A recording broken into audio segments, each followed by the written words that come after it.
The hip joint is a synovial joint, meaning it has a lot of movement. It's also a ball and socket joint, just like the shoulder, meaning it has a lot of degrees of movement. You can abduct it, you can adduct it, you can flex it, you can extend it, you can rotate it medially, you can rotate it laterally. Now, in order for all that movement to happen, we have to have a lot of structures in place to make it work. So in this video, we're going to start with the bones. We're going to look at the three parts of the pelvis, as well as the main structures of the proximal femur right here. Then we'll look at all of these ligaments that'll keep the joint stable as we're doing all this movement. And finally, we'll take a look at just a few of the muscles that are involved in the movement of the hip joint. We'll see an example of an abductor and an adductor, as well as an extensor and a flexor of the hip joint. So without further ado, let's jump to the whiteboard and get started. So let's start with the bones of the hip joint. We're going to begin with the femur right here. And of course, the femur is the main bone in the thigh. It's also going to be the bone that's doing the most movement here in the hip joint. And so there's some important parts of the femur that we need to know as well. The first is this ridge right here, this bony part sticking out. I guess all of the bones are bony parts. You know what I mean. This ridge sticking out is called the greater trochanter. The greater trochanter right here. And if you look down from the greater trochanter to this little ridge kind of on the bottom part, that's going to be the lesser trochanter.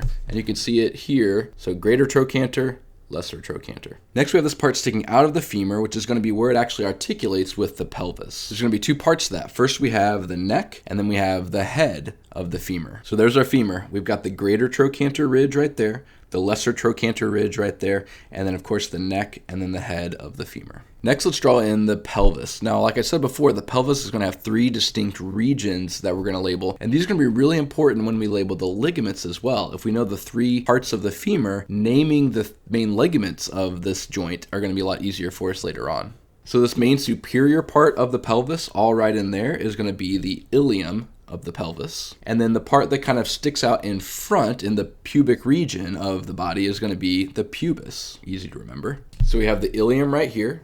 We have the pubis here in front.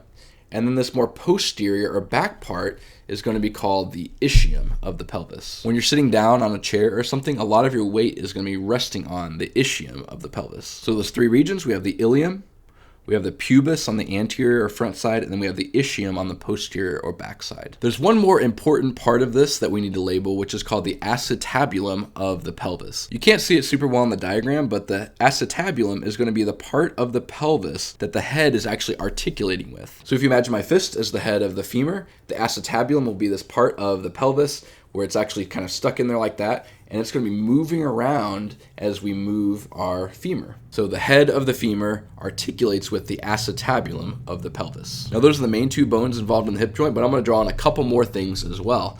We have the sort of the base of the spine, which is called the sacrum. I don't have it drawn in, but right above or superior to the sacrum would be the vertebrae of the spine. And then on the very inferior part of that, we have the coccyx or the tailbone. So the sacrum is all of this, and then the coccyx is this bottom part right there, the tailbone. Of course, we have a second part of the pelvis, which is going to be drawn on this other side. And in between the two halves of the pelvis, we have what's called the pubic symphysis, which is a little piece of cartilage that's going to connect the two halves of the pelvis. This allows just a tiny bit of kind of bending and movement between the two halves of the pelvis, which is especially useful during things like childbirth. And then, of course, we have the other femur on the other side. Quick recap, we've got the femur, we've got the greater trochanter, the lesser trochanter, the neck, and the head of the femur. We have the pelvis, which has three different parts. It has the ilium, the pubis, and the ischium, and of course the acetabulum, where the head of the femur is articulating with the acetabulum. We have the sacrum and the coccyx, which is your tailbone. We have the other half of the pelvis and the other femur, and of course the pubic symphysis, the piece of cartilage between the two halves of the pelvis. Now that we've got a good foundation on the bones, let's take a look at the ligaments, which are going to provide some extra stability for the hip joint.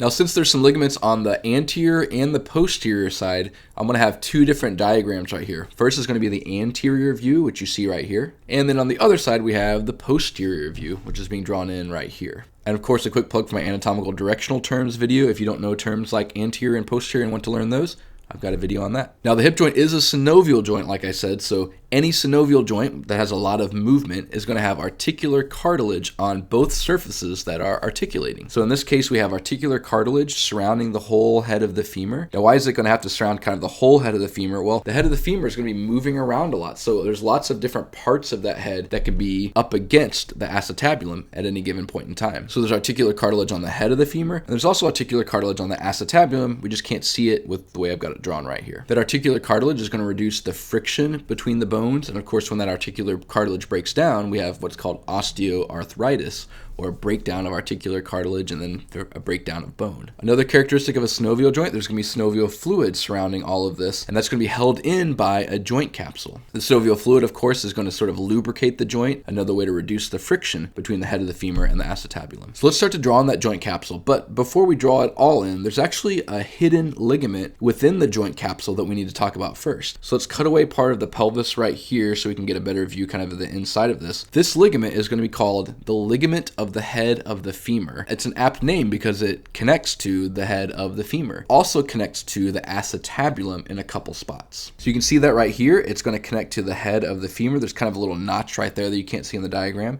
It's also going to connect to the acetabulum in a couple spots over here. Now this ligament's pretty cool. It actually doesn't do a whole lot for adults, and it turns out people are still kind of trying to figure out, does this have any function in adults? There's a link to an article from the National Institutes of Health down in the description where you can read more about that if you want to. But in babies, as they're developing, this ligament of the head of the femur is going to provide some blood flow to the head of the femur to provide it with the nutrients so that it can grow. It'll also add a little bit of joint stability. So ligament of the head of the femur provides joint stability and blood flow to the head of the femur for small children and babies. And in adults, it maybe has a function still, maybe isn't that important. All right, so let's close that all back up and get on to the next parts of this. The next is going to be the joint capsule. So I'm going to draw on the joint capsule, which is going to surround the whole joint, and it's going to keep that synovial fluid in. It's also going to provide some stability to the joint. So there we have the joint capsule, which we can see from the anterior and posterior view. Up next, we're going to have the first of the three main ligaments of the hip joint. Like I said before, naming these is pretty easy if you remember the three parts of the pelvis. So again, remember we have the ilium right here. We have the pubis, which kind of extends from here over, and then we have the ischium, which is on the posterior side right back in here. So take a look at the location of this ligament. It's going to connect from the pubis to the femur right here, kind of on this ridge that leads up to the greater trochanter. So again, it's connecting the pubis to the femur. So we're going to call this the pubofemoral ligament. Now the pubofemoral ligament is going to prevent movement in a couple directions. It's going to prevent over abduction like this. So if you try to bend this out, eventually that's going to pull on that ligament and not let it over abduct. It's also going to prevent over extension. And so if you imagine the person facing forward, extension is going to be whenever you take the leg and bend the leg back. That pubofemoral ligament is going to prevent that overextension from happening. It's going to start to pull that ligament taut as you overextend. Also, you'll notice in this video I'm using a lot of movement terms like abduction and extension. I've got a video explaining those terms, so check that out, link in the description below. Up next, we have a ligament that's going to connect the ilium to the femur. So of course, that's going to be the iliofemoral ligament. It's also sometimes called the Y-shaped ligament. So if you look at the shape of it, it looks kind of like an upside down Y. So Y-shaped ligament or iliofemoral ligament. You can see the iliofemoral ligament right here, and you can see it's kind of Y-shaped structure like that. And this one, just like the pubofemoral ligament, it's going to prevent overextension.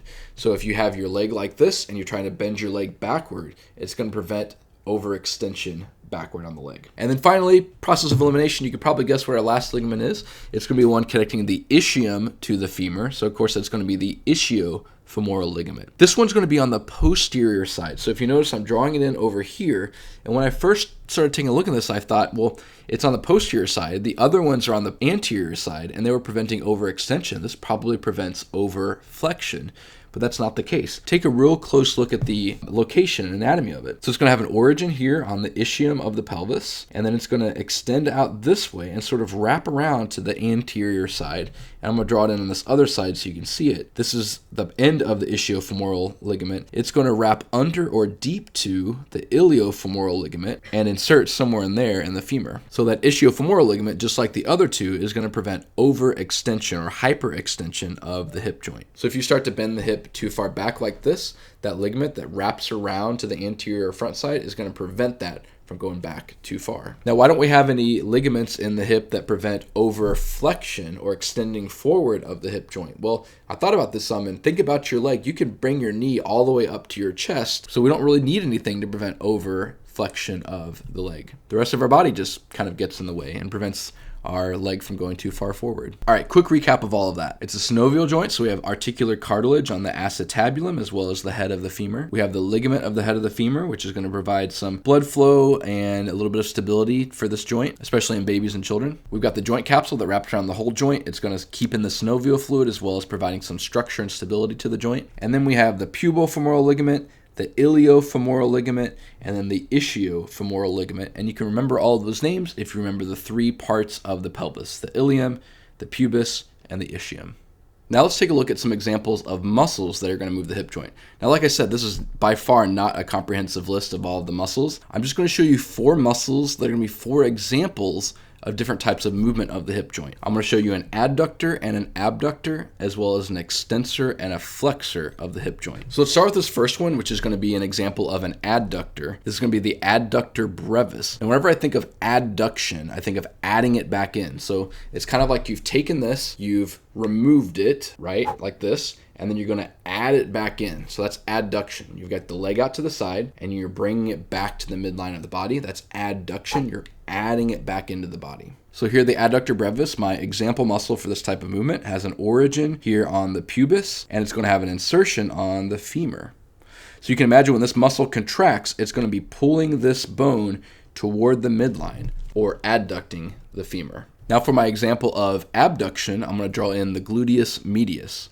The gluteus medius is a prime mover of abduction of the hip joint, and you see it here on this posterior diagram. It's going to have an origin on the ilium, on this part right here of the pelvis, and it's going to have an insertion way over here on the greater trochanter. So you can imagine if we have a muscle that originates right here and then has an insertion right there, and it's going to be pulling up on that, it's going to pull up on it and abduct it like this. As that muscle right there is shortening, it's going to pull up on the bone.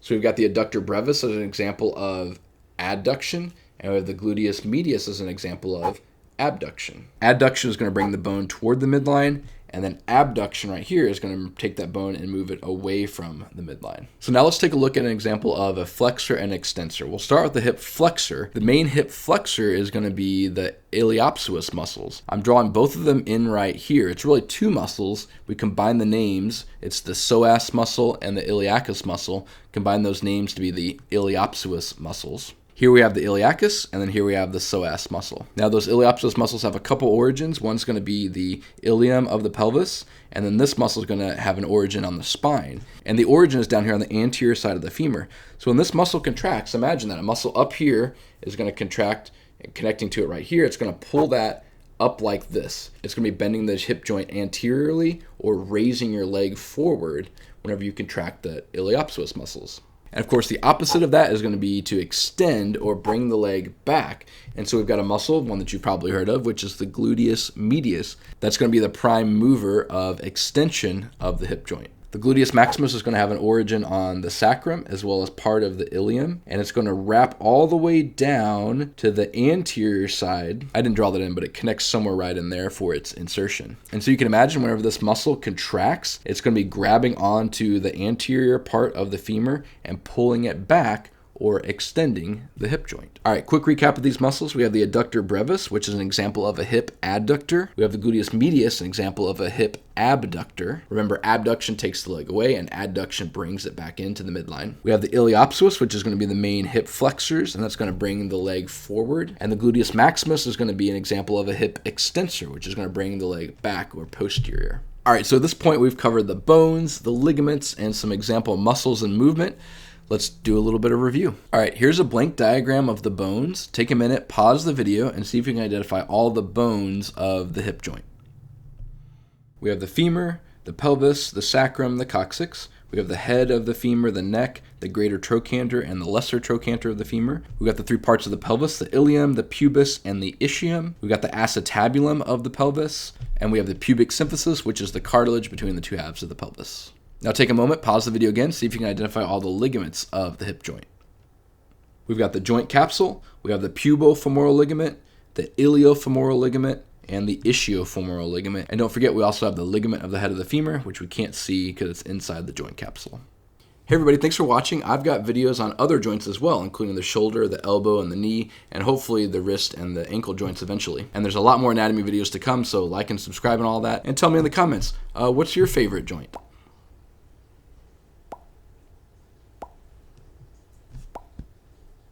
Might have to censor that.